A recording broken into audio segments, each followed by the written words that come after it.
ایک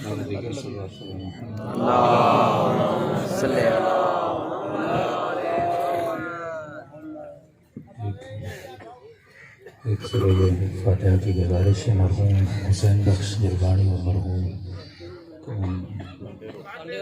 کانڈیر خان جلوانی صاحب کے لیے تمام تر شہداء ملت جعفریہ کو یاد کرتے ہوئے ایک مرتبہ سورۃ الفاتحہ بسم اللہ الرحمن الرحیم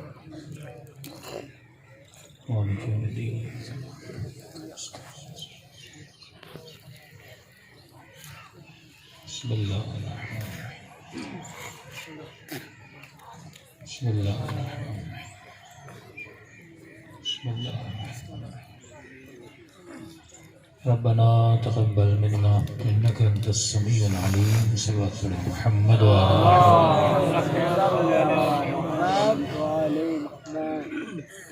بسم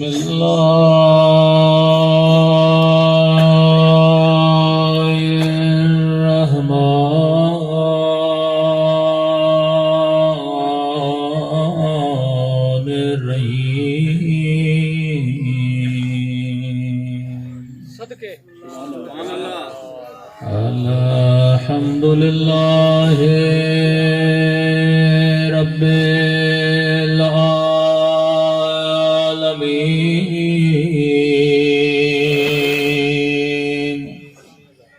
الحمد للہ کما هو اہلہ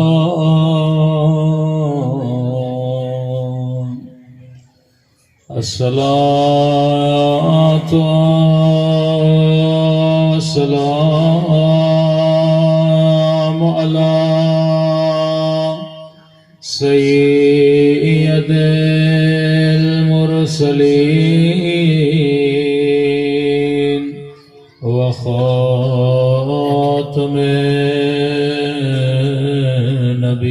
النبيين أبي القاسم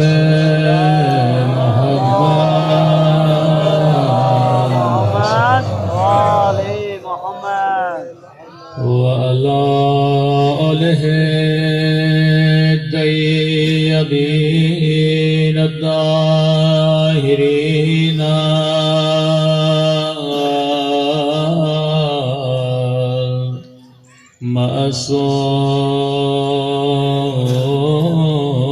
معصومين سب مل کے دعائے امام زمان اللہم کل ولیک حجت بن الحسن صلواتک علیہ وعلی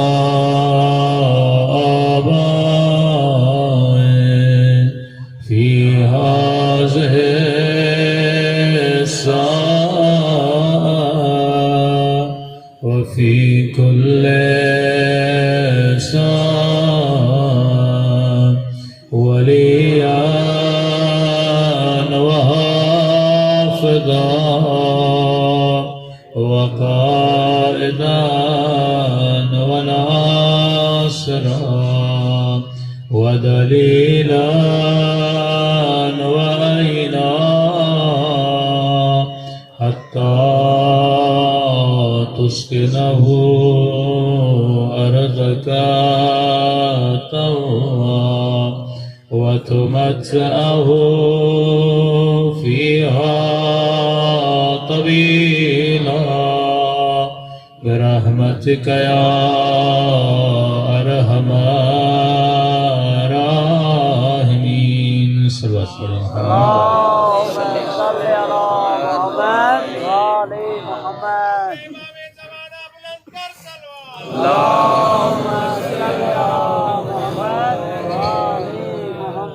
بسم اللہ الرحمن الرحیم رب اشرح لی صدری ویسر لی امری واحلل عقدۃ من لسانی یفقهوا قولی اما بعد فقد قال سبحانہ وتعالی فی محکم کتابہ المجید وفرقانه الحميد وقوله الحق وهو أصدق الصادقين. بسم الله الرحمن الرحيم. بقية الله خير لكم إن كنتم مؤمنين. صلوات پر محمد وعلى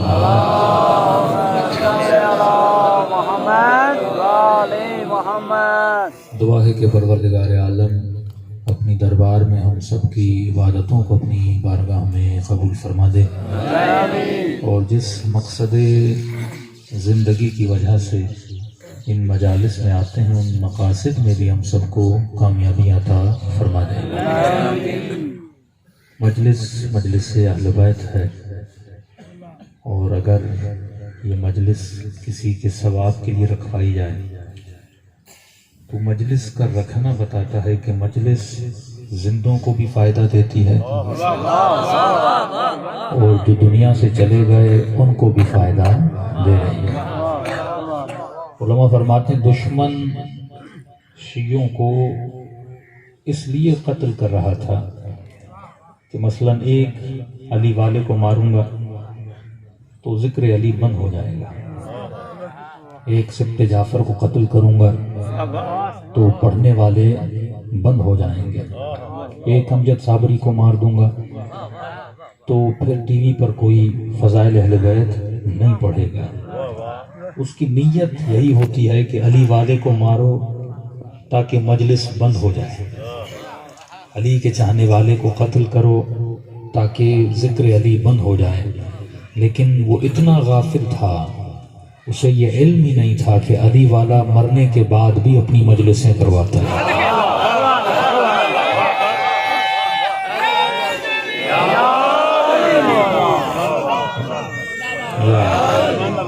علی والا زندہ ہوتا ہے تب بھی مجلسیں کرواتا ہے، مر جاتا ہے تو اپنے نام پہ ایصال ثواب کی مجلسیں کرواتا ہے. تو یہ ذکر نہ زندگی کا محتاج ہے نہ ہمارے مرنوں کے بعد کسی کا محتاج ہے. جہاں جہاں خدا ہوگا وہاں وہاں ذکر اہل بیت ہوتا رہے گا. یہ اللہ کا وعدہ ہے اور یہ ہمارا عقیدہ ہے کہ جب تک کائنات ہے تب تک اس کائنات میں اللہ کا ولی موجود ہے. خدا کائنات کو فیض دے رہا ہے اہل بیت کے صدقے میں، کیونکہ اگر یہ نہ ہوتے تو دنیا تباہ ہو برباد ہو جاتی. فرمایا نور متصل بین الارض والسماء، یہ وہ نور ہے جس نے زمینوں اور آسمانوں کو آپس میں جوڑا ہوا ہے. کبھی سب کا عقیدہ ہے پیدا ہوں گے، ہمارا عقیدہ ہے پیدا ہو چکے ہیں. یہ ممکن نہیں کہ کئی عرصے کے لیے بھی کوئی ولی خدا دنیا سے چلا جائے. اگر اللہ کا ولی زمین پہ نہ ہو تو دنیا تباہ و برباد ہو جائے. یہ صوفیہ کا بھی عقیدہ ہے کہ زمین پر کسی قطب اعظم کا ہونا ضروری ہے، زمین پر کسی ولی کا ہونا ضروری ہے، جس کی وجہ سے اگر ولی نہ ہو تو زمین سے گندم کے دانے نہ اگیں، اگر ولی نہ ہو تو آسمان سے بارش کے قطرات نہ برسیں، اگر ولی نہ ہو یہ درخت اپنے وجود میں تمہیں ثمر عطا نہ کریں، اگر ولی نہ ہو تو یہ سانس لینا مشکل ہو جائے. کیونکہ ولی کی وجہ سے خدا زمین پر اپنا فیض نازل کرتا ہے. تبھی فرمایا بقیت اللہ خیر لکم ان کنتم مؤمنین. اے مسلمانوں، ایک وجود ایسا ہے جسے خدا نے آج تک باقی رکھا ہے. یہ وجود تمہاری زندگیوں میں خیر لائے گا، یہ تمہاری زندگیوں میں برکت لائے گا، یہ تمہاری زندگیوں میں سکون لائے گا. پروردگارا یہ کس کا وجود ہے جسے تو نے آج تک باقی رکھا؟ علماء فرماتے یہ وجود کسی اور کا وجود نہیں، یہ امام زمانہ کا وجود ہے جسے خدا نے آج تک باقی رکھا ہے. اور جو بھی اس وجود کو مانے گا، اللہ نے فرمایا خیر لکم، اس وجود میں تمہارے لیے خیر ہی خیر ہے. اللہ کا وجود بھی خیر دیتا ہے، اس کے ولی کا وجود بھی خیر دیتا ہے، اور حسین کی مجلس بھی تجھے خیر دیتی ہے. جو چیز اہل بیت سے متصل ہے، آپ جاؤ گے آپ کو خیر ملے گا. کربلا جاؤ گے خیر ملے گا. 3 دن بندہ کربلا جاتا ہے کتنا نیک ہو جاتا ہے. اور خیر اتنا ہے، فرمایا زائر اگر حسین کی زیارت کر کے آئے اس کے چہرے کو 3 دن دیکھنا عبادت ہے. کیا ہے اس کے حدیث تو یہ پڑھی تھی النظر الی وجہ علی عبادہ، علی کے چہرے کو دیکھنا عبادت ہے، کہ علی کے چہرے کو دیکھنا بھی عبادت ہے، اور جو چہرہ علی کی زری کو دیکھ کر آیا ہے اس کو دیکھنا بھی عبادت ہے۔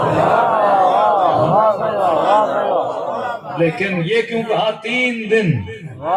کیونکہ 3 دن تک علی کی رونق باقی ہوتی ہے، پھر اس کا چہرہ زمانے کو دیکھتا ہے، دنیا کے گنہگاروں کو دیکھتا ہے، وہ رونق ختم ہو جاتی ہے۔ اگر اس رونق کو بقا عطا کرے، کیوں فرمایا حقیقی عالم، ہم تو حقیقی نہیں ہیں، حقیقی عالم النظر الی وجہ العالم عبادہ، حقیقت والا جو عالم ہے اس کے چہرے کو بھی دیکھنا کیا ہے؟ عبادت ہے۔ یعنی اگر انسان خود کو علی کے ساتھ متصل رکھے اور سلمان زماں بن جائے، اس کی محفل میں بھی بیٹھنا عبادت ہے، اس کو دیکھنا بھی عبادت ہے۔ اہل بیت کا وجود خیر، خدا کا وجود خیر، ان سے جو متصل ہیں ان کا وجود خیر، اس کی مجلس میں بھی آؤ گے خیر ملے گا، ان کے حرم میں بھی جاؤ گے خیر ملے گا۔ فرمایا بقیت اللہ خیر لکم ان کنتم مؤمنین۔ فرمایا جو بھی اس بار میں سرکار کو مانے گا اس کی زندگی میں خیر ہی خیر ہوگا۔ لیکن آج سوال ہے میرا اس مجمع میں بیٹھے ہوئے مومنین سے، مولا خیر کا مطلب کیا ہے؟ اگر میں امام زمانہ کو مان رہا ہوں، اللہ نے وعدہ دیا کہ تمہاری زندگی میں کیا ہوگا؟ خیر ہوگا، تو مولا میں نے آپ کو مانا، میری زندگی میں وہ خیر ہے کہ نہیں ہے؟ مجھے یہ تلاش کرنا ہے۔ ایک مرتبہ خدا کہے یہ پانی پیاس کو بجھاتا ہے، لیکن اگر میں پانی پیوں پیاس نہ بجھے، سمجھ رہے ہیں؟ خدا کہے کہ وجود امام زمانہ خیر دیتا ہے، مولا خیر کا مطلب، فرمایا خیر کا مطلب سکون ہے۔ جو بھی امام کے وجود کو مانے گا ہم اسے ایک نعمت عطا کریں گے، وہ نعمت ہی ہے اس کے وجود میں سکون ہوگا۔ دنیا کی سب سے بڑی نعمت سکون ہے۔ ایسے امیر آپ کو ملیں گے، کروڑ پتی ہیں، گاڑی ہے، دولت ہے، اولاد ہے، گھر ہے، پر سکون نہیں ہے۔ اور ایسے فقیر ملیں گے، کچھ بھی نہیں ہے لیکن وجود میں سکون ہے۔ سب سے بڑی دولت جو خدا کسی کو عطا کرتا ہے وہ سکون کی دولت ہے۔ آج دنیا میں لوگوں کو نیند نہیں آتی جب تک رات کو نیند کی گولی نہ کھائیں۔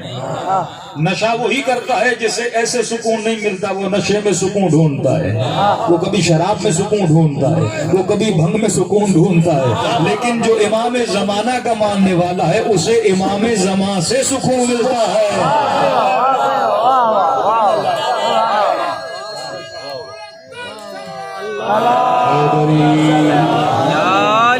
مجھے کس چیز سے سکون مل رہا ہے؟ جس چیز سے علی کو سکون مل رہا تھا، جس چیز سے امام حسین کو سکون مل رہا تھا، جس چیز سے آقا امام زین العابدین کو سکون مل رہا تھا، فرمائیے اللہ سب سے بڑا ہدیہ دے رہا ہے، گفٹ دے رہا ہے امام زمانہ کے ماننے والوں کو۔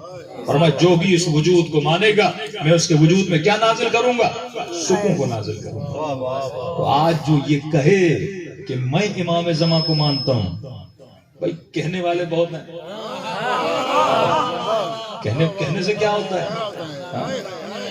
لاکھوں لوگ ہیں پاکستان میں جنہوں نے انٹر اور میٹرک کیا ہوا ہے، لیکن حقیقت میں ایگزام لو تو پتا چلے گا کاپی پاس تھا یا پڑھ کے پاس کیا تھا۔ کہنے میں کیا ہے؟ ہر کوئی کہہ سکتا ہے۔ فرمائے فخر تب ہے ایک مرتبہ میں کہتا ہوں علی کا شیعہ ہوں، ایک مرتبہ علی کہتا ہے تو میرا شیعہ ہے۔ امت میں ایسے مسلم بہت ملیں گے جو یہ کہیں ہم نبی کے چاہنے والے ہیں، لیکن ایسے بہت کم ملیں گے جن کو نبی کہے تو میرا چاہنے والا ہے۔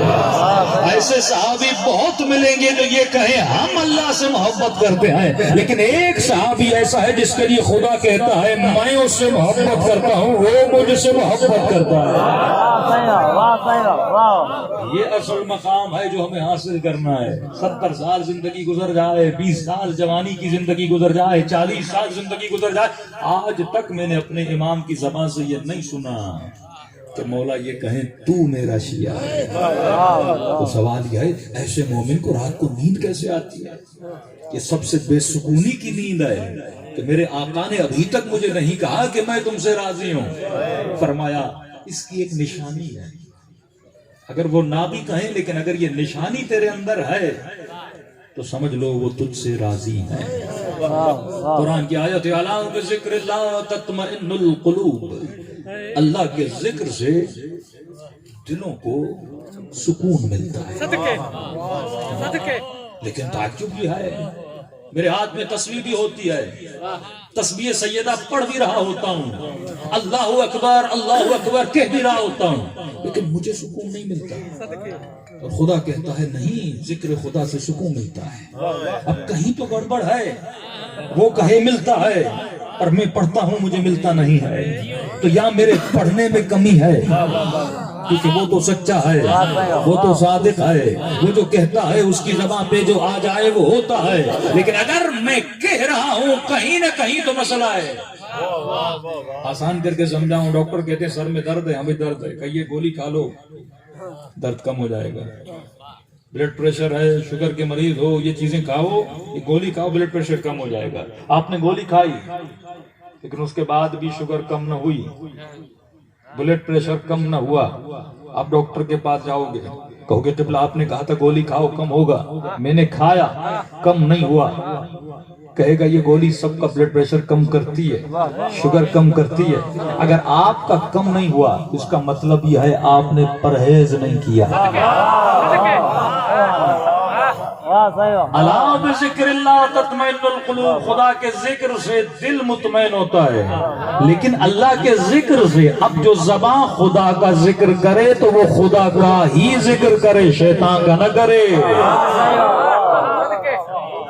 میں نماز کے بعد تسبیح اٹھاتا ہوں، اللہ اکبر، نماز جیسے ختم ہوئی سنگت کے ساتھ بیٹھ گیا چائے کی ہوٹل پہ، کبھی اس کی گلا کبھی اس کی گلا، کبھی اس کی غیبت کبھی اس پہ جھوٹ، کبھی اس کے گھر میں جھگڑے کروا دیے، کبھی اس کی طلاق کروا دی، یہ ذکر مجھے شفا نہیں دے گا۔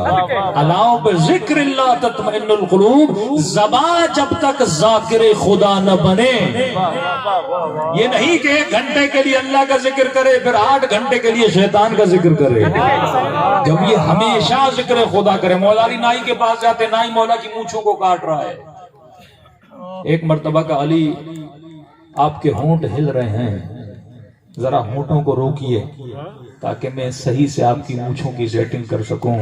امام نے فرمایا 1 لمحے کے لیے بھی علی کی زبان ذکر خدا سے غافل نہیں ہوتی۔ یہ ہے الا بذکر اللہ، جب تک وجود ذاکر خدا نہ بن جائے ہمیشہ ذکر کرتا رہے۔ اگر امام زمانہ کو مانتے ہو بقیت اللہ خیر لکم، یہ وجود تیری زندگی میں سکون لائے گا، لیکن شرط یہ ہے کہ ہمیشہ اس وجود کو مانو، یعنی کہ مجلس کے 1 گھنٹے میں آ کر امام کو یاد کرو، پھر گھر میں ٹی وی کھول کے کس کو دیکھو؟ شیطان کو دیکھو۔ گاڑی میں سفر کر رہے ہو کراچی کے لیے 3-4 گھنٹے، کیا گاڑی کے لاؤڈ سے بھی ذکر علی ہوتا ہے؟ پھر یہ نہیں کہ جب شادیاں کرو تو پھر کیا شادیوں میں بھی ذکر علی ہوتا ہے؟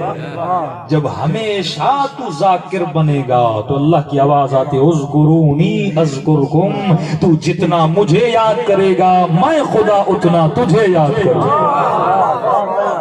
یہ ایکشن کا ریئیکشن ہے، اسے مت سمجھیے کہ قرآن میں اگر فضائل اہل بیت ہیں، نبی کی زبان پر فضائل علی ابن ابی طالب ہے، کیوں؟ کبھی خدا آئے انما کو اتار دیتا ہے، کبھی شب ہجرت کے فضائل پڑھتا ہے، کبھی مباہلے کے فضائل پڑھتا ہے، کبھی آئے انما یرید اللہ کو پڑھ رہا ہے۔ یہ کیوں اتنے فضائل اہل بیت پروردگار عالم بیان کر رہا ہے؟ کیونکہ جتنا اہل بیت نے اللہ کو یاد کیا اتنا خدا نے اہل بیت کو یاد کیا، اور ان کی یاد کا کمال یہ ہے کہ سر کٹ جاتا ہے پر نو کے نیزہ پہ ذکر خدا جاری رہتا ہے۔ یہ کیفیت اگر تمہاری ہو جائے تو فرمایا تیرے وجود میں کیا آ جائے گا؟ اطمینان آ جائے گا۔ اب شرط بیان کر دوں، بقیت اللہ خیر لکم، یہ وجود جسے خدا نے آج تک باقی رکھا یہ تمہارے لیے خیر ہے، ان کنتم مؤمنین۔ شرط یہ ہے جب تک تمہاری دلوں میں ایمان داخل نہیں ہو جاتا، دخول ایمان. زمین تب تک آباد نہیں ہوتی جب تک پانی نہ ہو. زمین ہے، دانا ہے، ہل ہے، ٹریکٹر ہے، سب کچھ چلا لیا، لیکن اگر پانی نہیں ہے، اگر میرے وجود میں ولایت علی ہے، توحید ہے، نبوت ہے، نماز ہے، زکات ہے، حج ہے، سب کچھ ہے، جب تک ایمان کا پانی نہیں ہے. ایمان کا مطلب کیا؟ اس کا بھی تعلق انسان کے دل سے ہے. ایمان کا مطلب ہے یقین کامل. یقین. قلب سلیم کا نام سنا ہوگا. دعا بھی کرتے ہیں نا، خدا مجھے کیا عطا کر؟ مقام یقین عطا کر. اس کی مثال ایسے ہے، سب انسانوں کو پتا ہے کہ ہمیں مرنا ہے، سب کو پتا ہے مرنا ہے. عالم، جاہل، فقیر، امیر، کافر، مسلم، ہر کسی کو یہ علم ہے کہ ہمیں مرنا ہے، پر یقین نہیں ہے.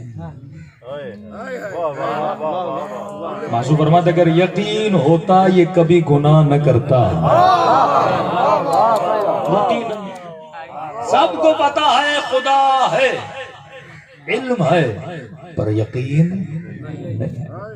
سب کو پتا ہے امام زمانہ ہیں، پر یقین ہے. اگر یقین ہوتا یہ کبھی اپنے امام کے حضور میں گناہ نہ کرتا. اگر یقین ہوتا یہ کبھی پریشان نہ ہوتا. سکون کیوں ہوتا ہے؟ کیونکہ مجھے پریشانی نہیں ہوتی. سکون کیوں ہوتا ہے؟ کیونکہ مجھے یقین ہوتا ہے کوئی میرا مولا ہے جو مجھے دیکھ رہا ہے، کوئی ہے جو میری آواز کو سن رہا ہے، کوئی ہے جو میری حاجتوں کو سن رہا ہے. جب تک یقین امام پہ نہ ہو تب تک بندے کی پریشانی نہیں جاتی. نجف کے بڑے عالم آیت اللہ سید اصفہانی صاحب، اس وقت نجف کے طلباء تھے تقریباً 25,000 کے قریب طالب علم نجف میں پڑھتے تھے. پرانے زمانے کی بات ہے. 25,000 طلباء کا روز کا کھانا، ان کے گھروں کا کرایہ، مخارج عام تو نہیں ہے. تو قبلہ نے تمام تر قصبہ جو تجارت کرتے تھے، دکاندار تھے، کسی کے چاول، کسی کا آٹا، کسی کے پاس دال، کسی کے پاس گوشت، سب کو کہا ہوا تھا یہ 25,000 طلباء تمہارے پاس آئیں گے. ٹوکن بنائے ہوئے تھے، ڈیلی بیسس پہ، ہفتے کے بیسس پہ ان کو گوشت دینا، اس کو چاول دینا، اس کو یہ دینا. ہر مہینے کے بعد قبلہ ان کو پیسے دے کے حساب کتاب کرتے. اس زمانے میں ہندوستان کے شیعہ اپنا خمس نجف بھیجتے تھے، اور جن کے دولت کے خمس کی وجہ سے 25,000 طلباء کا کھانا، پینا، رہائش، کرایہ چلتا تھا. ہندوستان کی حکومت کو پتا چلا کہ ہمارا سارا پیسہ کہاں جا رہا ہے؟ عراق جا رہا ہے. انہوں نے پابندی لگا دی. 1 مہینہ گزر گیا، پیسے نہیں آئے. 2 مہینے گزر گئے، پیسے نہیں آئے. 3 مہینے گزر گئے، پیسے نہیں آئے. قبلہ صاحب بیمار ہو گئے. سید اصفہانی صاحب ہاسپٹل میں ایڈمٹ ہو گئے.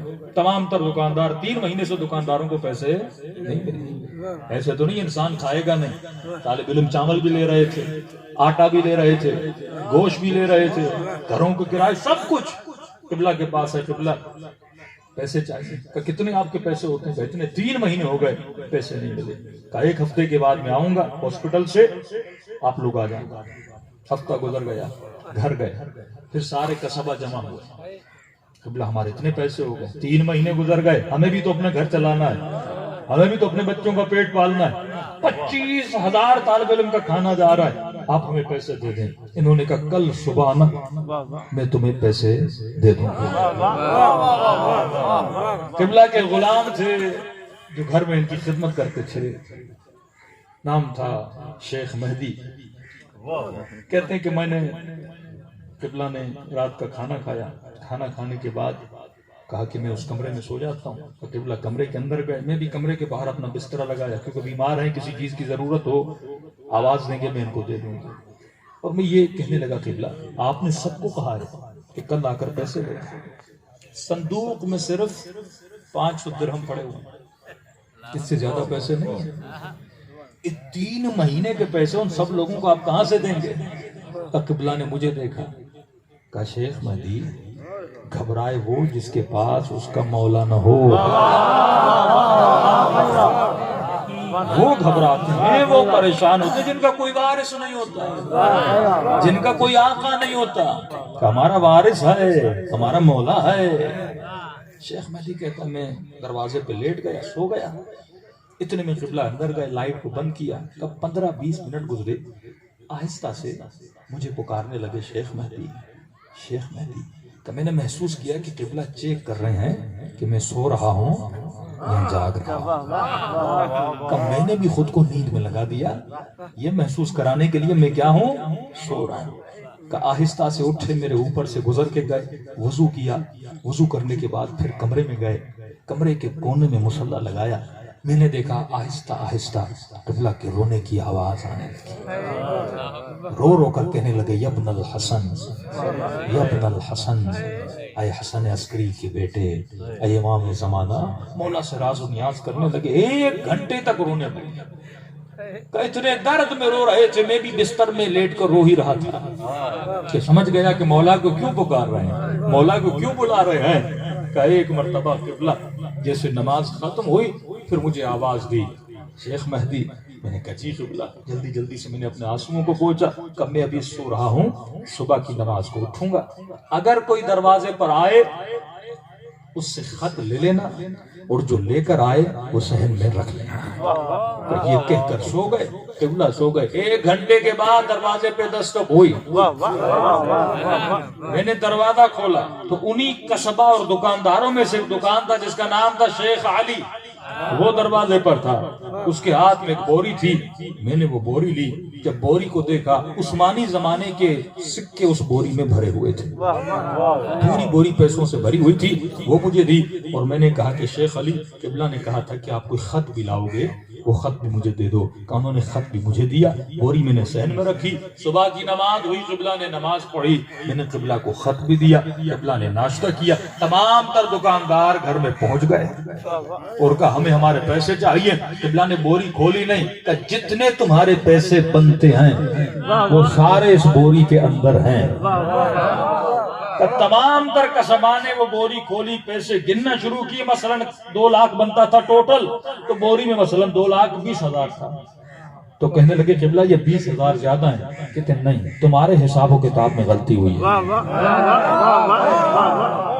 جس نے بھیجا ہے وہ غلطی کر نہیں سکتا، دوبارہ حساب و کتاب کرو۔ انہوں نے شروع سے اپنا حساب و کتاب دوبارہ کیا، بنتے اتنے ہی تھے جتنے بوری کے اندر تھے، کہتے سارے اپنے پیسے لے کر چلے گئے۔ لے جانے کے بعد کہتے میں نے بوری اٹھائی، اب میں نے کہا جا کر پوچھوں تو صحیح، جو شیخ علی رات کو لے کر آیا تھا کہاں سے لے کر آیا تھا، کس کے پیسے تھے؟ کہ جلدی بازار میں گیا اور میں نے شیخ علی کو بوری دی، میں نے کہا شیخ علی یہ وہی بوری ہے جو تم رات کو لے کر آئے تھے، بتاؤ وہ خط کیا تھا، پیسے تم کہاں سے لائے؟ شیخ علی نے کہا میں رات تو آیا ہی نہیں تھا۔ کون سی بوری، کون سا خط؟ کہ شیخ رات کو آئے تھے، کہ میں تو نہیں آیا تھا، تمہیں کوئی غلطی ہوئی ہے۔ کہ واپس آیا سیدھا قبلہ کے پاس، قبلہ نے کہاں گئے تھے؟ کہ قبلہ شیخ علی کے پاس گیا تھا۔ کہ تم نے اس کو بتایا تو نہیں؟ میں نے تو اس سے پوچھا کہ رات کو تم آئے تھے۔ کہنے لگے شیخ مہدی وہ شیخ علی نہیں تھا، امام زمانہ کا بھیجا ہوا نمائندہ تھا، گھبرائے وہ جس کے پاس وقت کا مولا نہ ہو۔ اسے کہتے ہیں یقین کہ بندہ جب مشکل میں پڑ جائے پھر بھی رب پر یقین ہو۔ یہی یقین سیدہ زینب کے وجود میں ملتا ہے، یہی یقین آقا حسین کے وجود میں ملتا ہے۔ میرے عزیز آج ایمان کی کمی نہیں ہے، یقین کی کمی ہے۔ اللہ کو مانتے تو ہیں پر اللہ پر یقین نہیں ہے، امام زمانہ کو مانتے تو ہیں لیکن اپنی مشکلات میں مولا کو یاد نہیں کرتے۔ میرے ماں معصوم کا فرمان ہے، فرماتے اگر کسی روڈ پر بھی کبھی بندے کو گاڑی نہیں ملتی، سواری نہیں ملتی، کہ اس وقت بھی اپنے امام کو پکارا کرو۔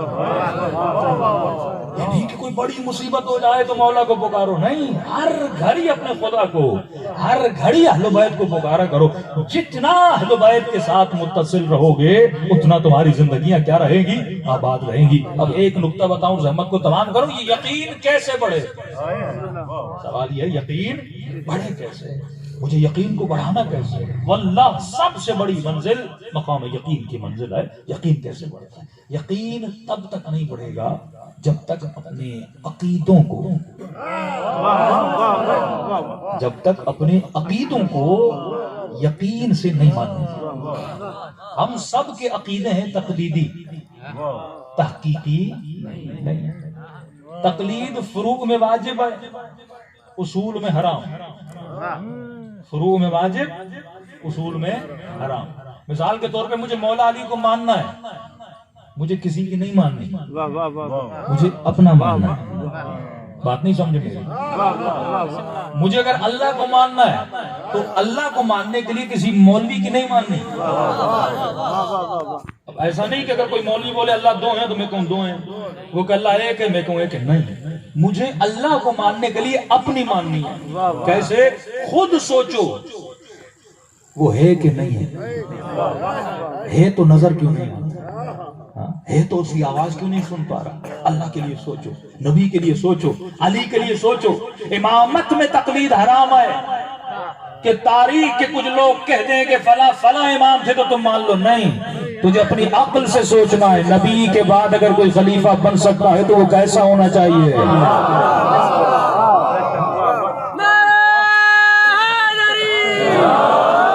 مجھے کسی کی تقلید نہیں کرنی کہ مولوی کہہ دے کہو لا الہ الا اللہ، میں نے کہا لا الہ، کہو محمد رسول اللہ، میں نے کہا محمد رسول اللہ.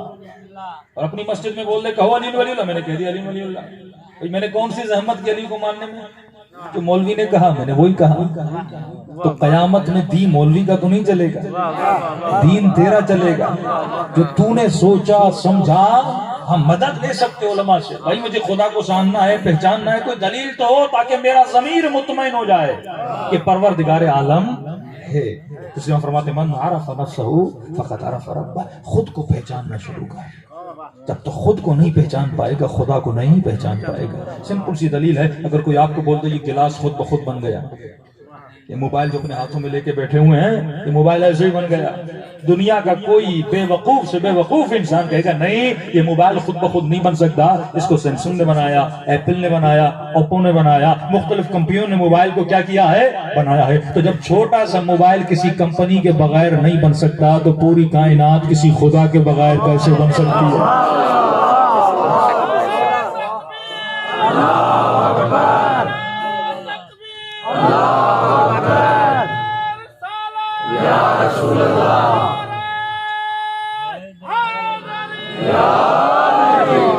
چھوٹا سا مائک ہے یہ بھی خود بخود نہیں بن سکتا. تو یہ پوری کائنات، یہ درخت، یہ چاند. عجیب بات ہے کہ آپ زمین میں صرف ایک دانہ ڈالتے ہیں، ایک دانہ جب باہر نکلتا ہے اس میں رنگ بھی ہوتا ہے، اس میں ذائقہ بھی ہوتا ہے، کسی کو کھٹا کر کے نکالتا ہے، کسی کو میٹھا بنا کے نکالتا ہے. عجیب بات نہیں ہے؟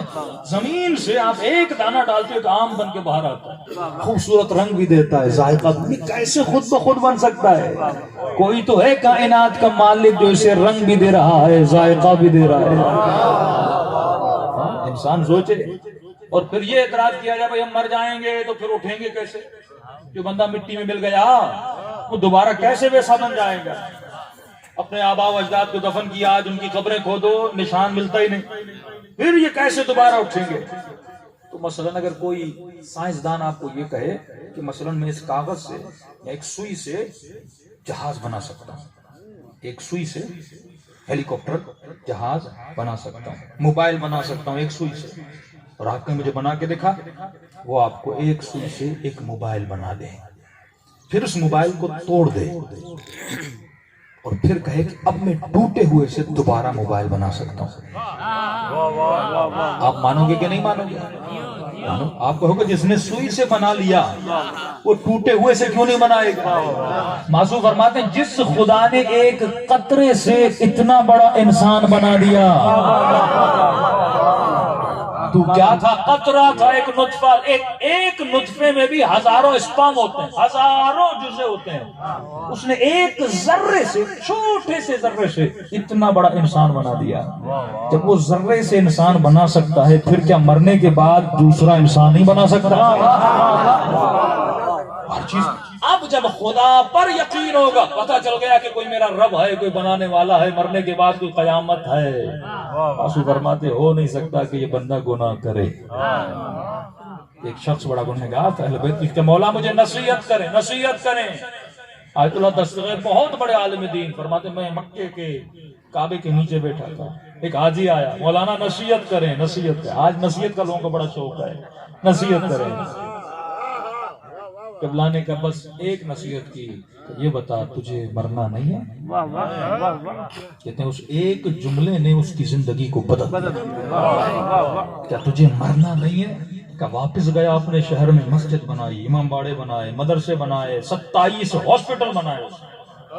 کہ میں نے ابھی تک جتنا کچھ کیا دنیا کے لیے کیا۔ گھر میں جاؤ تو 8-9 جوڑے پڑے ہوئے ہیں، کس بدن کے لیے؟ اس بدن کے لیے۔ واچ پہن رہا ہوں اس بدن کے لیے، لباس خرید رہا ہوں اس بدن کے لیے، موبائل لے رہا ہوں اس بدن کے لیے، لیکن جہاں مجھے جانا ہے وہاں کے لیے میں نے کوئی چیز لی ہے؟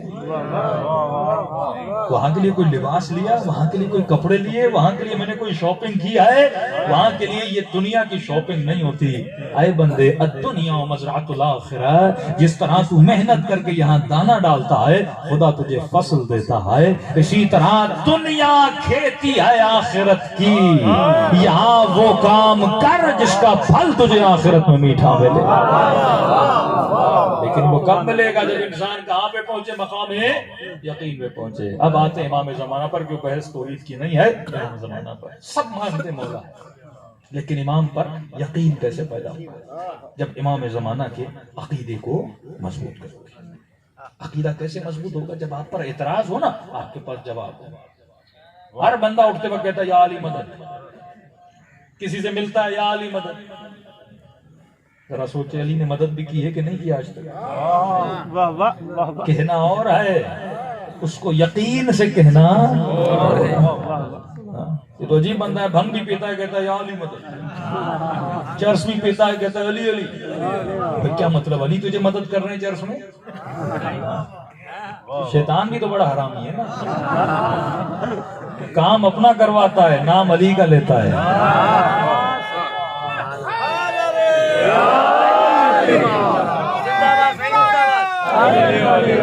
یہ شیطان کا وتیرہ ہے، تو کیا کرتا ہے؟ اچھا نام لیتا ہے، برا کام کرواتا ہے۔ آج بھی ایسے اپنے بہت اپنے اندر ہیں، نام علی کا لیتے ہیں، کام شیطان کا کرتے ہیں۔ آپ کو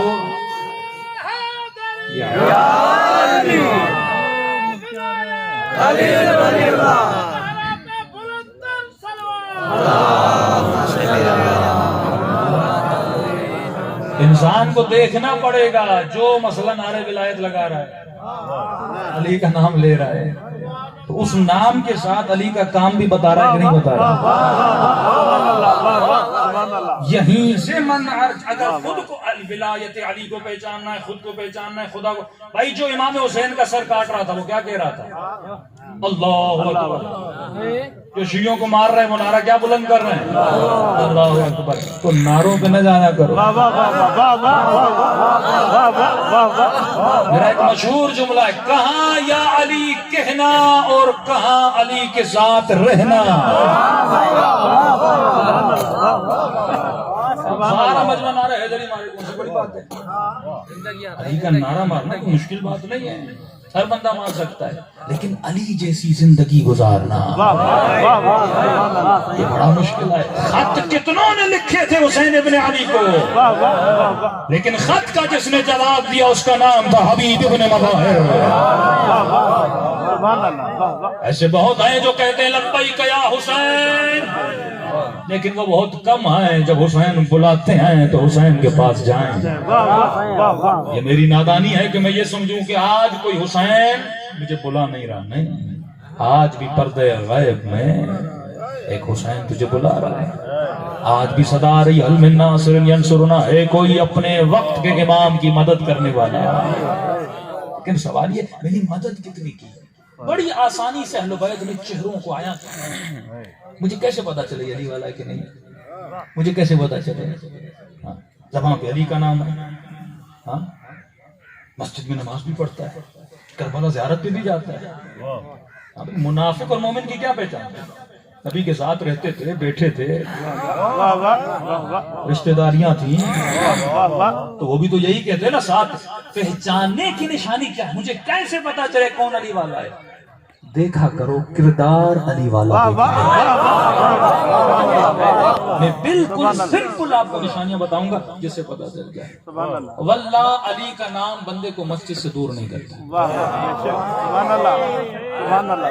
علی کا نام لوگوں کو نماز سے دور اگر یہ دیکھو لوگ علی کے نام کیا وسیلہ بنا کر لوگوں کو نماز سے دور کر رہے ہیں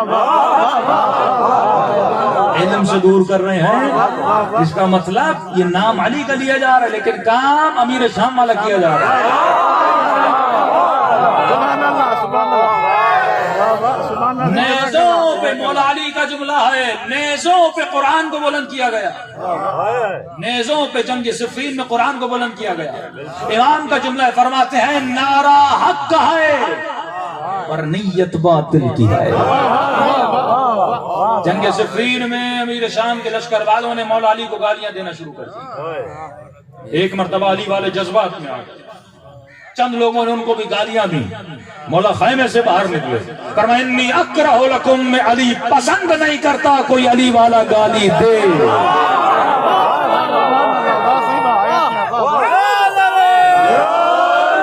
پسند نہیں کرتا کوئی علی والا گالی دے تو آج اگر کوئی علی کا نام بھی لے لیکن زبان سے گالی دے اسے پہلے فیصلہ کر کے بتانا ہوگا وہ علی کا ماننے والا ہے یا امیر شام کا ماننے والا ہے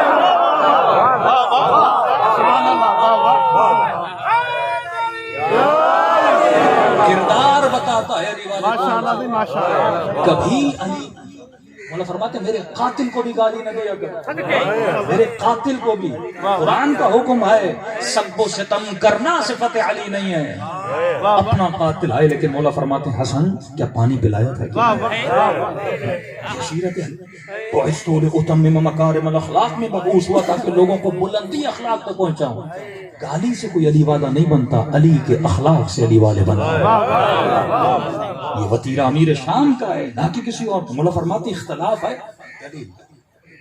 ادب اور اخلاق کے میدان میں بیٹھو تم اپنی دلیل دو اپنی دلیل دیتے اب آتے ہیں بقیت اللہ امام زمانہ کا عقیدہ کب مضبوط ہوگا جب مولا کے عقیدے کی دلیل مضبوط ہوگی آج ایک مسلمانوں کا فرقہ ہے جو کہتا ہے کہ آپ کا عقیدہ ہے کہ پیدا ہو چکے ہمارا عقیدہ ہے کہ پیدا ہوں گے یہ دلیل تو ہونی چاہیے ایک شیعہ یہاں سے چلے اور کوئی اہل سنت کا آدمی دیوبند کوئی پکڑ لے اسے اور بولے کہ ہمیں تم شیعہ یا علی مدد کہتے ہو کیوں بولتے ہو اور آپ اسے گالی دے کے وہ بولتا ہوں تو بولتا ہوں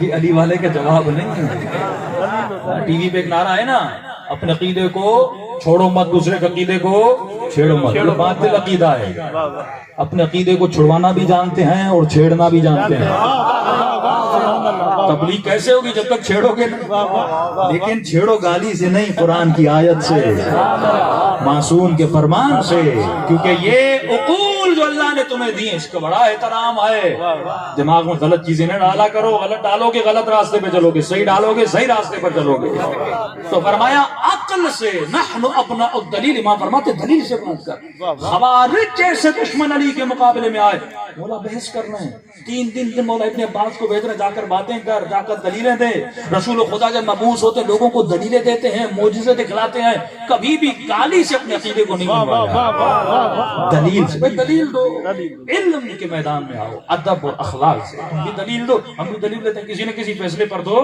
پہنچیں گے تو اگر کوئی کہے نا کہ یا علی مدد کیوں کہے تو یہ مت کہو کیونکہ ابا نے کہا تھا مجلس میں مولوی نے بتایا تھا نہیں دلیل ہونی چاہیے میں علی سے مدد اس لیے مانگتا ہوں کیونکہ جنگ احد میں نبی نے علی سے مدد مانگی تھی اور جو نبی کرے وہ سنت ہے ایک دو آیت پڑھ دو ایک دو واقعہ پڑھ دو یہ ٹاپک نہیں ہے مدد کا لیکن اگر کوئی یہ کہے نا کہ بھائی کیسے ممکن ہے عقیدہ مضبوط کرنا کیسے ممکن ہے 1000 سال گزر گئے اور تم کہتے ہو ابھی تک تمہارا مولا زندہ ہے عام انسانوں کی زندگی 60 سال 80 سال 90 سال 100 سال 1000 سال گزر گئے یہ ان لوجیکل ہے یہ سائنٹیفکلی غلط ہے یہ ممکن نہیں ہے کہ اتنی زندگی ہو اب اس کے ڈیٹیل میں جواب بہت ہے مثلا حضرت عیسیٰ ابھی تک زندہ ہیں حضرت خضر ابھی تک زندہ ہیں حضرت ادریس ابھی تک زندہ ہیں اصحاب کہف کو خدا نے زندگی دی جناب عزیر کے گدھے کو 100 سال سے زیادہ زندگی دی تو وہ کرنے پر آئے تو بندوں کو 1000 سال زندگی بھی دے سکتا ہے لیکن ایسا جواب جو آپ کو یاد بھی ہو جائے اور ہر مسلمان کو جواب دے اسے بھی یاد ہو سمپل چھوٹے چھوٹے جوابات کو یاد کیا کرے کیسے ممکن ہے کہ اتنی زندگی ہو اس مسلمان کو کہو کہ تم بسم اللہ کے پڑھنے سے پہلے کیا پڑھتے ہو؟ اعوذ باللہ من الشیطان اللعین الرجیم. ترجمہ کیا ہے؟ اے خدا مجھے شیطان کے شر سے بچا. اچھا یہ بتا یہ ملعون کب سے ہے کوئی مولوی ہے کوئی مفتی جو کہے شیطان کو نہ مانے تو اس کا ایمان پورا نہیں ہوتا. اللہ کو بھی ماننا ضروری ہے, شیطان سے تبرہ کرنا بھی ضروری ہے. کہ یہ شیطان کب سے, کبھی آدم بھی نہیں تھا تب سے تھا, کہ ابھی تک ہے ابھی تک ہے. کہ عجیب مسلمان ہو, جب وہ گمراہ کرنے والے کو اتنی زندگی دے سکتا ہے تو کیا ہدایت دینے والے کو نہیں دے سکتا؟ جس نے گمراہی کا بندوبست کرنا ہے, جس نے مجھے پٹڑی سے نیچے اتارنا ہے, جس نے علی اور علی والے کو آپس میں لڑانا ہے, اس کو جب زندگی دے سکتا ہے تو کوئی ہدایت کا بندوبست بھی اسے کرنا ہے نا. کوئی ہادی بھی تو ہوگا جو لوگوں کو راستے پہ لائے گا. اب دشمن بڑا تیز ہے کیونکہ شیطان بھی تو چپ نہیں بیٹھتا. آپ ایک دلیل دو کہ وہ دوسری بناتا ہے, آپ دوسری دو کہ وہ تیسری بن. جس کو ہم علمی لینگویج میں کہتے ہیں شبہہ, شبہات سے بچو. امام زمانہ کی دعا ہے شبہات سے بچو. ایک کہتے ہیں لقمہ حرام, ایک کہتے ہیں لقمہ شبہہ. شبہہ یعنی شک, شک سے نکلو. آج لوگوں کو شک میں ڈال دیا ہے. یہ شک سب سے بڑی بلا ہے. نماز میں شک تو نماز باطل ہو جاتی ہے, عقیدے میں شک تو عقیدے تباہ و برباد ہو جاتے ہیں. چلو آپ کہتے ہو پیدا ہوں گے, ہم کہتے ہیں پیدا ہوں گے, آپ کہتے ہو پیدا ہو چکے. لیکن دیکھو دونوں کی جو صورتحال ہے وہ ایک جیسی ہے.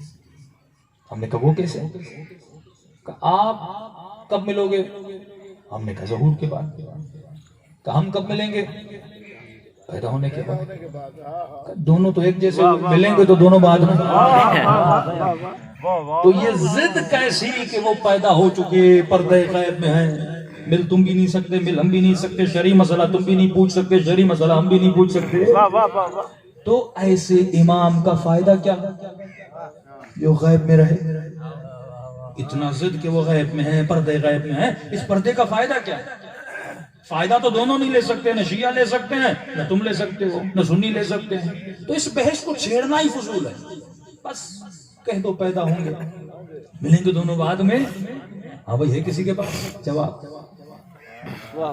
ایسے شبہ بناتے ہیں کہ آپ کے عقیدوں کو تباہ ہو. یہ جوان یونیورسٹی میں جاتا ہے, پڑھنے جاتا ہے, جب تک اس کا عقیدہ مضبوط نہیں ہوگا, اس کا ایمان مضبوط نہیں ہوگا, اور جب تک ایمان مضبوط نہیں ہوگا وہ سکون کہاں سے آئے گا جو سیدہ زینب کے پاس تھا, جو علی اکبر کے سینے میں تھا, جو اہل بیت جناب عباس کے وجود میں تھا. تو اس کا جواب بھی بالکل سمپل ہے, لیکن شرط یہ ہے کہ انسان باب مدینۃ العلم سے تھوڑا علم لے گا تو اس کا وجود مضبوط ہو جائے گا. جاہلوں کے در پہ جاؤ گے جاہل بنو گے, عالموں کے در پہ آؤ گے علم اہل بیت ملے گا. اس کا جواب بھی بالکل سالم ہے.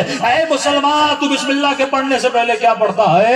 اعوذ باللہ من الشیطان اللعین الرجیم. اچھا تیرے باپ نے گناہ کیا, جب ہم نے پوچھا بھائی بابا نے گناہ کیوں کیا تھا, تو قبلہ شیطان نے گمراہ کر دیا. اچھا سینما پہ گئے تھے, فلم کیوں دیکھنے گئے, کہ شیطان نے گمراہ کر دیا. چرس و نشہ کیا, کیوں کیا, کہ شیطان کے بہکاوے میں آ گیا. فلاں مومن کو گالی کیوں دی, کہ شیطان کے بہکاوے میں آ گیا. فساد کیوں پھیلا, شیطان کے بہکاوے میں آیا. اچھا یہ بتا, یہ شیطان نے کبھی تجھے کان میں آ کر کہا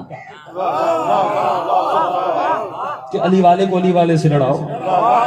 کیا یہ تجھے انگلی سے پکڑ کے لے گیا تھا شراب پیو؟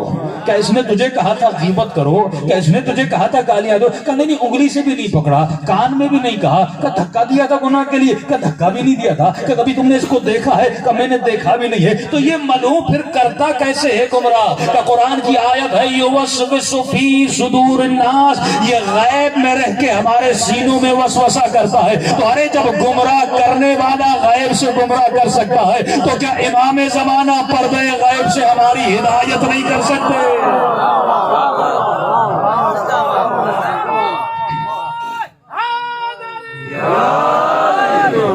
ہدایت کرنے پر آئے. ابھی میں نے عالم کا واقعہ سنایا, مل بھی سکتے ہو لیکن تب ملو گے جب اپنے وجود سے نجاستوں کو دور کرو. آغائے غالباً بہجت سے کسی نے کہا قبلہ کوئی ورد کوئی ذکر بتائیے تاکہ ان آنکھوں کو امام زمانہ کی زیارت ہو. انہوں نے کہا وقت کے امام کو دیکھنا کمال نہیں ہے، شمر نے بھی اپنے وقت کے امام کو دیکھا تھا پر پہچانا نہیں تھا۔ کوشش کرو اس کی معرفت ہو، اگر کسی مجلس میں آ کر بیٹھ بھی جائے تو پہچان لے۔ تبھی فرماتے امام کا جب ظہور ہوگا فرماتے ہیں اکثر لوگ کہیں گے ہم نے دیکھا تھا پر پہچانا نہیں تھا۔ کوفی خط تو لکھ چکے لیکن حسین کی معرفت نہیں تھی، پتھر بھی خود مارنے آئے۔ یہ شخص کہتا ہے کہ میں بڑے لمبے سفر پہ گیا، بیٹی نے کہا تھا بابا جب واپس آؤ تو میرے لیے کچھ لے کر آنا۔ کہتا ہے سفر سے واپس آیا، کئی عرصے کے بعد کوفے پہنچا، گھر گیا، لیکن اس سفر میں بڑا نقصان ہوا، کچھ کما نہیں پایا۔ بیٹی دوڑی دوڑی آئی اور سینے سے لپٹی اور کہا کہ بابا میرے لیے کچھ لائے ہو؟ کہا کچھ لایا نہیں تھا، جو بیٹی نے مانگا تھا وہ نہیں لے سکا تھا۔ اتنے میں بیوی آئی، اس نے یہ نہیں کہا کچھ لائے ہو کہ نہیں، اس نے پہلا سوال مجھ سے یہ کیا کہ کربلا گئے ہو کہ نہیں۔ میں نے کہا کربلا میں ایسا کیا ہے؟ کہ سارے کوفے والے کربلا جا رہے ہیں۔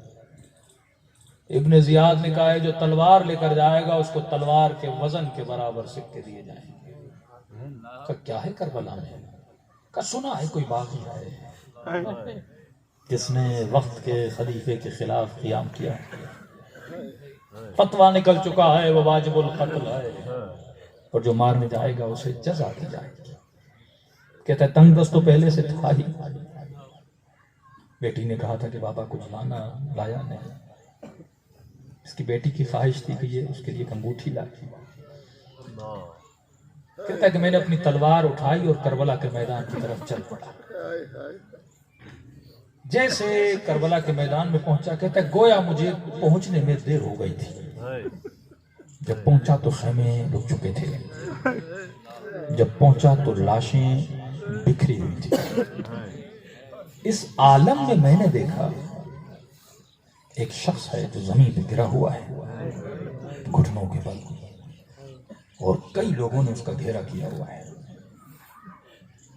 کہ کوئی نیزے سے مار رہا ہے، کوئی تلوار سے مار رہا ہے، جس کو کچھ بھی نہیں ملتا تھا نا وہ پتھر اٹھاتا تھا اور اسے مارتا تھا۔ اب دیکھنا ہدایت کیسے ملتی، جو انسان سوچتا ہے، جو کرو سوچو جو میں کر رہا ہوں وہ صحیح ہے یا غلط ہے۔ بھیڑ بکریوں کی طرح چلے نہ جاؤ، اپنے ہر عمل پر زبان سے ایک لفظ بھی نکلے تو سوچو میرا امام اس سے راضی ہے کہ نہیں ہے، تب ہدایت ملتی ہے۔ کہتا میں نے بھی ان کی طرح ایک پتھر دیا اور میں نے کہا کہ ماروں، کیونکہ ہل ہلا کر کے کہہ رہے تھے یہ باغی ہے جو مارے گا وہ جنت میں جائے گا۔ کہتا میں نے بھی پتھر دیا اور میں مارنے کے لیے آگے بڑھا، لیکن جیسے آگے بڑھا میں نے اس کے چہرے کو دیکھا، میں نے کہا یہ باغی کا چہرہ نہیں ہے۔ کہا ماتھے پہ سجدے کا نشان، عجیب نورانی چہرہ، ایسا دلکش چہرہ جس کو دیکھتے ہی بندہ عاشق ہو جائے۔ کہتا تھوڑی دیر کے لیے میں نے کہا سوچو کہیں ایسا تو نہیں تو غلط کو پتھر مار دے، جواب دینا پڑے گا قیامت میں۔ تو اپنے انکم مسئولون، تو مسئول ہے، ذمہ دار ہے اپنے ہر عمل کا۔ کہتا میں نے پتھر کو نیچے پھینکا، آگے بڑھا۔ آگے بڑھنے کے بعد میں نے کہا السلام علیک ایھا الشیخ الکبیر، اے پیر مرد، اے بوڑھے، تجھ پر میرا سلام ہو۔ یہ کہنے کے بعد انہوں نے مجھے کہا وعلیک السلام، اور مجھے کہا تو کون ہے جس نے آج مجھے سلام کیا ہے؟ آج کسی نے مجھے لائق سلام بھی نہیں سمجھا، تو عجیب ہے جو اس بھیڑ میں نکل کے آیا ہے اور مجھے سلام کر رہا ہے۔ میں نے کہا کیوں، کیا مسلمان کو سلام نہیں کرتا؟ کیا کرتا ہے، لیکن آج کسی نے مجھے مسلمان سمجھا نہیں۔ اگر مسلمان سمجھتے مجھے پتھر مارتے، اگر مسلمان سمجھتے مجھے نیزوں سے مارتے۔ میں نے کہا اب ہیں کون؟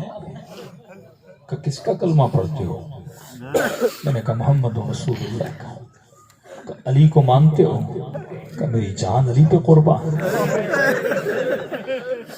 کہ میں اسی علی کا بیٹا حسین ابن علی۔ کہ بس کہنا تھا میرے بدن پہ کپ کپاہٹ طاری ہو گئی اور میں حسین کے قدموں پہ گر گیا. میں نے کہا مولا واللہ مجھے علم نہیں تھا کہ جسے مار رہا ہوں وہ میرے وقت کا امام ہے. قدموں پہ گرا مولا معاف کریے گا. غربت کا مارا ہوا تھا, لوگوں نے کہا کوئی باغی ہے, میں تو جہاد سمجھ کے آیا تھا, مجھے معاف کریے گا. کہ میں نے اپنی تلوار نکالنا چاہی حسین کے دفاع میں اور لشکر پہ حملہ کرنا چاہا, لیکن حسین نے مجھے روک لیا. کہا تجھ پہ جہاد واجب نہیں ہے, جلدی کر اور کربلا کے میدان سے نکل جا, جلدی کوفے جا, جلدی کوفے جا. میں نے کہا مولا آپ کو چھوڑ کے کیسے جاؤں اس حال میں؟ قیامت میں زہرا کو کیا جواب دوں گا کہ میں نے آپ کے بیٹے حسین کی مدد نہیں کی؟ کہ میں امام ہو کر کہتا ہوں جلدی نکل جا. کہ مولا اتنی جلدی کیسی, تھوڑی دیر تو بیٹھنے دیجئے. فرماتے نہیں, اگر مجھے مرتا ہوا دیکھو گے جہنمی بن جاؤ گے. جتنا جلدی ہو کر کربلا کی سرحدوں سے باہر نکل جا. کہ مولا کا حکم تھا. مجھے نہیں پتا حسین اتنی جلدی کیوں بھیج رہے تھے, شاید کہہ رہے ہو جلدی جا, ابھی میری مائیں بہنیں بازار میں آنے والی, ان کے لیے کسی چادر کا بندوبست کر لے. کہ جیسے حسین سے تھوڑا ہی دور ہوا تھا پھر اشارہ کیا کہ ذرا میرے قریب آ. اب سمجھ نہیں آیا, اتنی جلدی مجھے خود سے دور کیا کہ کوفے چلا جا, پھر مجھے کہا میرے قریب آ. میں نے کہا مولا کوئی حکم ہے, اس نے جہاد دے رہے ہیں, آپ کا دفاع کروں؟ نہیں. حسین نے اپنے ہاتھ سے انگوٹھی نکالی. اتنی محبت کرتے ہیں تیرے امام تجھ سے, اتنی محبت واللہ جس کا تصور تم نہیں کر سکتے. معصوم فرماتے تمہاری ماں بھی تجھ سے اتنی محبت نہیں کرتی جتنی اہل بیت کرتے ہیں. فرمایا ایک مرتبہ انگوٹھی نکال کے حسین نے میرے ہاتھ پہ رکھی. میں نے کہا مولا یہ کس لیے؟ کہ جب سفر پہ گیا تھا نا, تیری بیٹی کی خواہش تھی اس کے لیے انگوٹھی لائے. حسین کی طرف سے اپنی بیٹی کو انگوٹھی دینا اور اپنی بیوی کو کہنا جس کو مارنے گیا تھا وہ باغی نہیں تھا, وہ نبی کا نواسا تھا. عزیزو, جب بھی آنکھوں میں آنسو, دلوں کو کربلا کی طرف متوجہ کیا کرو, دلوں کا قبلہ کربلا کو بنایا کرو, اور یہ دعا کیا کرو کہ خدا زندگی میں ایک زیارت با معرفت امام حسین نصیب فرمائے.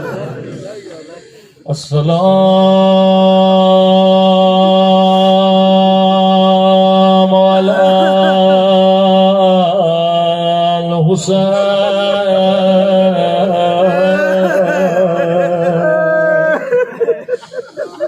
وعلی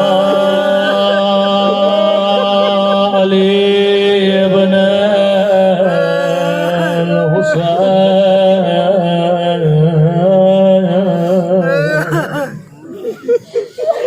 وعلی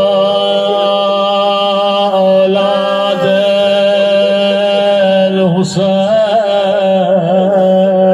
الحسین وعلی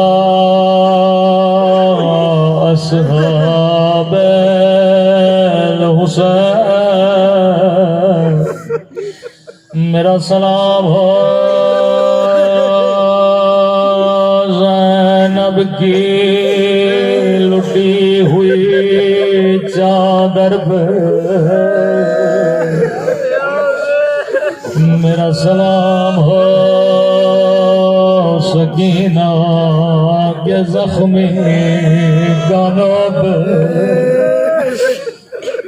رسول خدا کا فرمان مسلمانوں کبھی حیوان کو بھی منہ پہ نہ مارا کرو. میرا سلام ہو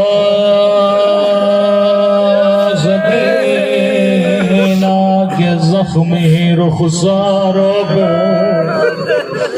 امام زمانہ زیارت ناہیہ میں فرماتے میرا سلام ان رخساروں پہ وہ جن کا رنگ بدل رہا, کبھی شمر کے تماچوں نے رنگ نیلا کیا,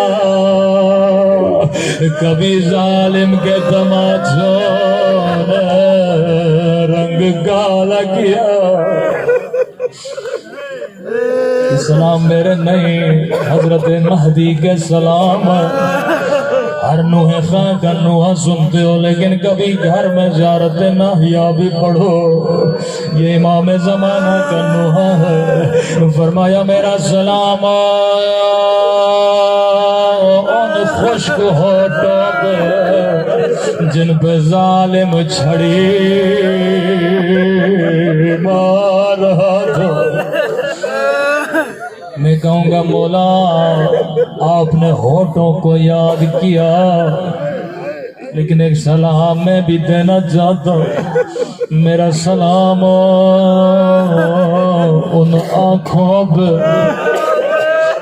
جو یہ منظر دیکھ رہی تھی۔ اللہ کسی بچی کو بابا کا کٹا ہوا سر نہ دکھائے۔ تبھی فرمایا مومن جب میرے ظہور کی دعا کرو خدا کو 2 بیویوں کا واسطہ دیا کرو، کبھی رات کے اندھیرے میں مصلی بچھایا کرو اور امام زمانہ کو یہ 2 واسطہ دیا کرو۔ ایک میری پھوپھی زینب کا، دوسرا ہماری ننھی سی سکینہ کا۔ امام سجاد سے پوچھا مولا وہ کون سی مصیبت ہے جس پہ آپ 40 سال خون رو، ہمیشہ رو کر 3 جملے کہتے تھے اشام اشام اشام۔ مولا اس شام میں ایسا کیا ہوا؟ فرمایا دربار یزید شرابیوں کا مجمع اور علی کی بیٹیوں کے سروں پہ چادر نہیں تھی۔ مولا اور کیا ہوا؟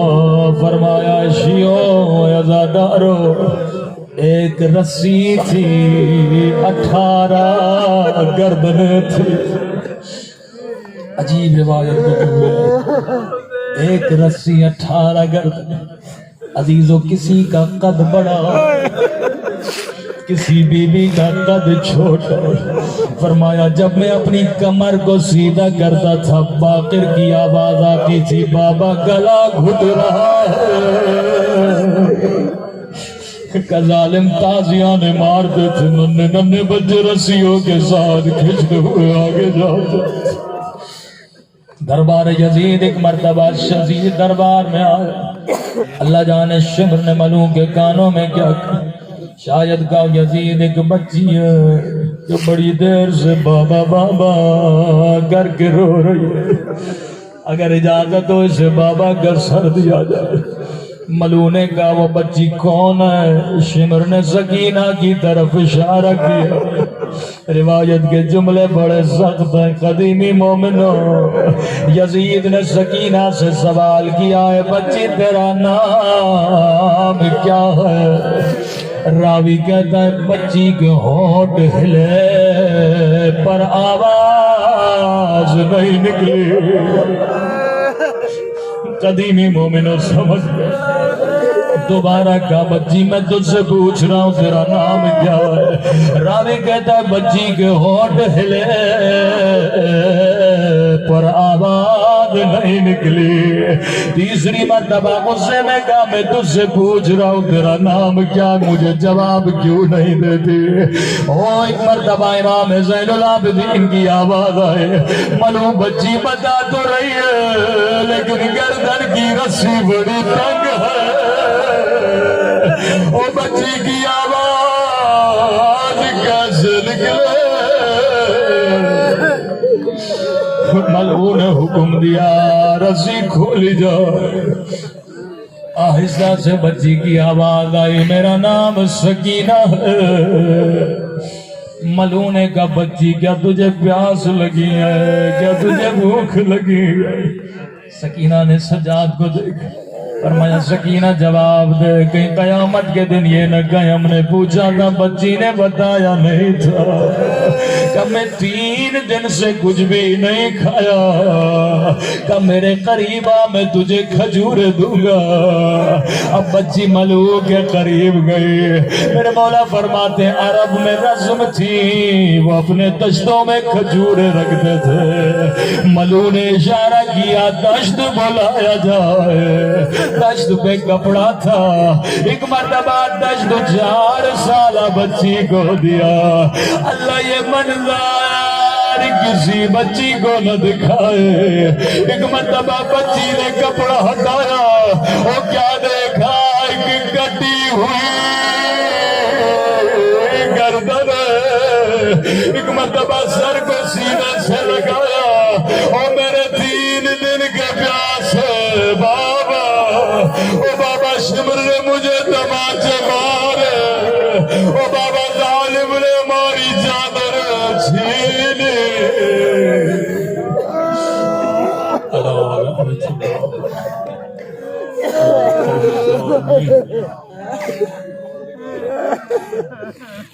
والد کے یتیم گھرانے کا واسطہ اس مجلس کا ثواب مرحوم حسین بخش جلبانی تک پہنچا دے۔ پروردگارہ مرحوم عامر خان جلبانی ان تک پہنچا دے۔ جتنے بھی بانیان مجلس ہیں ان کے مرحومین کے درجات کو بلند فرما۔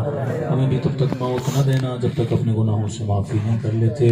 مومنوں میں اتحاد اور اتفاق نصیب فرما۔ ہم سب کے صغیرہ کبیرہ گناہ معاف فرما۔ ہمارے قبر و برزخ کے سفر کو آسان فرما۔ ان آنکھوں کو امام زمانہ کی زیارت نصیب فرما۔ کئی مومنین نے مجھے تمہاں سے دعا کر کے بیمار ہیں، پروردگارہ ان سب کو شفائے کاملہ۔ گلاب خان صاحب بیمار ہیں، اور بھی مومن نے تمہاں سے دعا کر خدا جس کا جو بیمار ہے بحق جناب سجاد اس کو شفائے کاملہ عاجلہ نصیب فرما۔ ان آنکھوں کو کربلا کی زیارت نصیب فرما۔ ہمارے گھروں پر اپنی رحمتوں کو برکتوں کو نازل فرما۔ ربنا تقبل منا انک انت السمیع العلیم۔ ماتم حسین